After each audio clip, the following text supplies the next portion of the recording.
Hello, folks. Britain is fascinating to me as a Brit.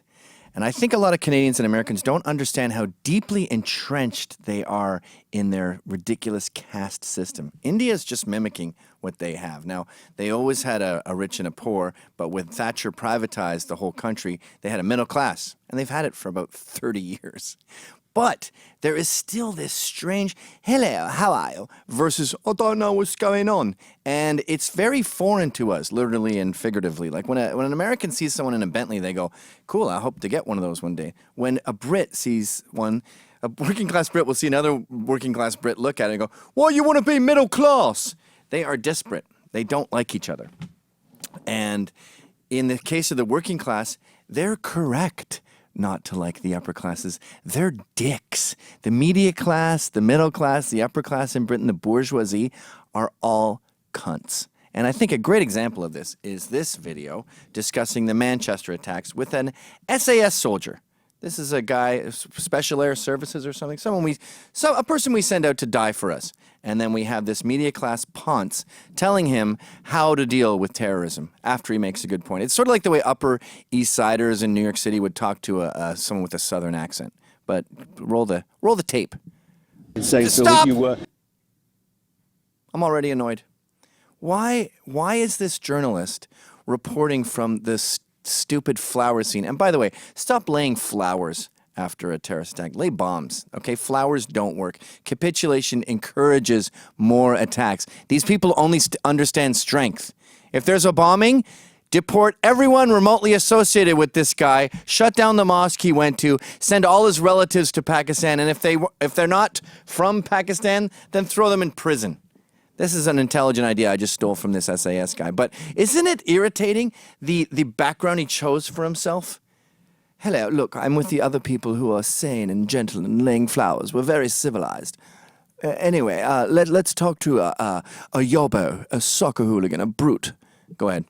You were in the SAS, and you've got a good understanding of the way the military might be feeling, learning today that they are going to be potentially deployed in some significant numbers.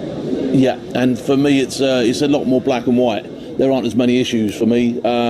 We've now got people whose intent was to do harm and have actually carried out, and they've killed our children. So if you say that one line to yourself, you have killed our children, it then becomes a bit more black and white. And I think people are missing the point here. People are trying to go down too many avenues. We have people in this country who are actively targeting and killing our children. Can you just pause? This is controversial in Britain to say. It's offensive. And then you have Tommy Robinson, who goes down to the mosque that harbored this nut who murdered people and murdered 22 children in Manchester. And he finds out that 16 of the people surrounding the mosque fought on behalf of ISIS. But Britain's priorities are, we need to stop racism, really. I mean, Tommy Robinson is a lout, and he's got to be thrown in prison. Has anyone looked up Tommy's charge? It's bizarre. It's like his brother-in-law didn't pay his mortgage on time and stayed at Tommy's house, and he was a fugitive, and you're harboring a fugitive. It's ridiculous. The real charge for Tommy Robinson is you're working class and you're offensive. And so they throw him in jail with Muslims who try to kill him. But you'll see how they feel about Muslims going to jail in a second. But go ahead. That's it, bust. No more, no less. And they have done that, and they have proved that they can do that now. And I don't have any time for anybody who's saying to me, oh, we should be giving them a bit more time, we should do this, we should do that, we should do the other. No. We now have to act. We have to do something, and we have to do something quickly. Correct. Okay. I sense your emotion. Pause! Are your fists clenching too?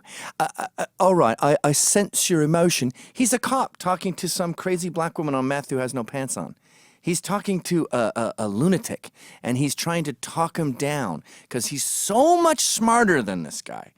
This Ponce sitting by flowers is so much smarter than this guy when it comes to terror. This is someone who goes to war, by the way, to fight terror. And he's saying, look, and he's doing that King's Speech stutter thing, which is also irritating. I sense your emotion.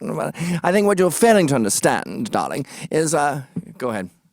What would you do? I think that, all these people that have shown intent, no matter how big or how small, You know, whether it be a photograph waving a black flag, or whether it be, you know, turning up to a demo and holding a placard. I think if you've got stuff on your phone, if you're arrested, if you have stuff on your phone or your IP addresses, a reeking of this stuff, this ideological rubbish, okay, you need to be dealt with straight away. And when I say dealt with, that means you go back to wherever you came from, or alternatively, you're locked up. Well, if you're born in the UK. What if you're born in the UK? You're locked up. A lot of these people were born in the UK. Where do they come from? Okay, just pause it. Just pause it. Yeah, what if you're born in the UK? Yeah, you like the ginger jihadis? See, the problem with the Western world in general is we harbor these fugitives. We encourage radicalization. We have these guys who are Muslims who are surrounded with inbred animals and saying, you got to join jihad, mate. It's wonderful.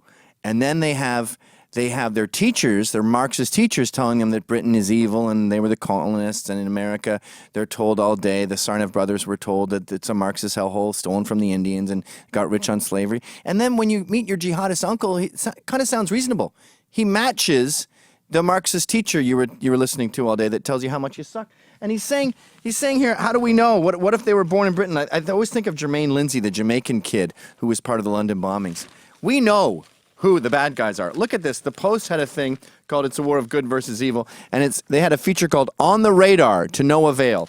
And they talked about all these attacks that we've had from the German truck that plows through people, the brothers in Brussels, the Sarnev brothers. They were all on our radar, but we didn't want to offend them. Then, conversely, you have someone like Count Dankula, who trained his pug to Sieg Heil, and he's facing a year in prison. These guys walk among us, but racists, in giant quotation marks, need to be jailed. We got 2 guys who went to jail in England for putting bacon on a mosque, which, by the way, is funny. Again, every joke is a tiny revolution, as George Orwell said, and these people are anti-art, they're anti-comedy. Anyway, they throw those 2 guys in jail. One of them dies in prison. So we are imprisoning racists to death with an incredibly wide, broad net of what racist is. Yet when we stare a Muslim terrorist in the face, we go, well, I don't want to offend no one. Go ahead, rape some young girls. Right. Well, they can go to prison. They can stay here, but they can go to prison. They are no longer required in society. You can't jail people. Sorry, Phil Campion, but you know the danger is, of course, you know, there's understandable indignation. People are angry, but there's a danger, and we've seen it before. There's a potential danger that if you, in the eyes of some people, overreact, start jailing people without necessarily reaching a sufficiently robust evidential test. In other words, just throwing people in prison because you think they're dodgy. Stop. See, this is why I brought up this video, and this is why I think I'm more of an authority than most Americans, having been born in Britain. He says, without judicial modicum of rigor, whatever he said, without judicial rigor. And then, because he's speaking to a Luddite, right, he goes, in other words. So it's this patronizing tone they have where they call you an idiot in a really passive-aggressive way and say, oh, I'm sorry, I used gigantic words there. Here, let me rephrase it into soccer hooligan. Throwing someone away because they're a bit dodgy. Is that easier for you to understand, you fool? And by the way, as you're patronizing this SAS guy and telling him how stupid he is for thinking you should throw people in prison because they're trying to blow you up, he says that doesn't work, and it actually creates a backlash. How do you know? We've tried capitulation. These people, Muslims in general, don't recognize benevolence in capitulation. They're not impressed with your coexist bumper sticker, Katy Perry. They appreciate strength. They appreciate walls. They appreciate violence. In Israel, when they removed 23 Jewish homes from Gaza and bulldozed them, the Muslims didn't go, these guys are pretty decent. No, they went, we got them to bulldoze 23 homes. Let's get them to bulldoze 23 more, and kept pushing. Any sign of capitulation is an invitation for more terror and more violence. Prison is the least we should do. We should do what we do in India and send everyone home. That's what they do when they have a Muslim. And they know Muslims, by the way. They gave Muslims their own country, Pakistan. They're still getting terrorized in India. So when they get a suicide bomber, they go, not only are you dead or in jail if you manage to survive, but everyone around you, your whole family is sent back. That's what we need to do here. Or sent to prison, because we need these people as allies. We need them when they do whatever their Thanksgiving is to say, yeah, this cousin is a bit dodgy. All right, go ahead. You create a massive backlash, and the problem only then gets worse. It's a temporary fix. Just pause. Yeah, this is a problem that Westerners have, where we take our brain and we put it into other people's heads and other people's bodies. We say, oh, Islam probably wants democracy. They probably want equality. They probably want feminism in Qatar. The UN will appoint Saudi Arabia the head of gender equality. They must want what I want, right? They must want freedom. No, they're different than us. So the idea that you imbuing them with this sense of rational justice is just naive. And it's because you're a ponce. And you sit by flower displays to try to make yourself look like one of the people, and it's a complete myth. This guy lives with these people, okay? He knows what he's talking about. He's been to Luton. Tommy Robinson is ensconced in Islam. He knows what it's about. Go ahead. No, it's not a temporary fix. And at the moment, you stand in front of one of those poor children's parents and you tell them, you say to them, well, we knew who he was on the radar, but we didn't do anything because it would only be a temporary fix. No. He's now killed, and there's more stacking up to do the same thing. And if we don't identify, and if we don't grip it, and if we don't put other people off from doing it, we're going to hit this thing time and time again. Now is the time to do something about it. They've taken it up to the next level. You can't say that was a... I believe there was an arrest since Manchester at a vigil. A guy showed up with a knife trying to kill people. At a vigil. Surely when you see people blow up little kids at a pop concert, you know you're not dealing with the normal rules of war. Where in the Geneva Convention does it say you may go to a pop concert and annihilate children with a nail bomb? I'm going through the books. I don't see it there. What page is that on? Go ahead. Just, happened to be there. They went there because there was children involved. They could have picked any other event. They could have picked any other place to do it. They picked it because there was children there. They have targeted and killed our children. And when you say that, all these other solutions just go straight out of the window for me. Correct. Pretty rational, right? So, in Britain, they don't want to seem racist, so they let child rape gangs run free. They let women get raped. They don't prosecute them. Even the ones that have been prosecuted get such lean sentences that they're walking through the town around the same kids they raped 5 years earlier. This is all for fear of a backlash. Well, guess what, authorities? Guess what, Western world? There is a backlash.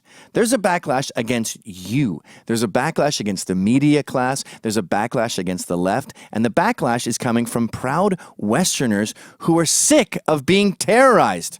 We're coming for all of you at the same time because you're all a threat to the West. Hey guys, thanks for watching. Please subscribe to Rebel Edge, where you can find all the videos that are exactly like this one, but different.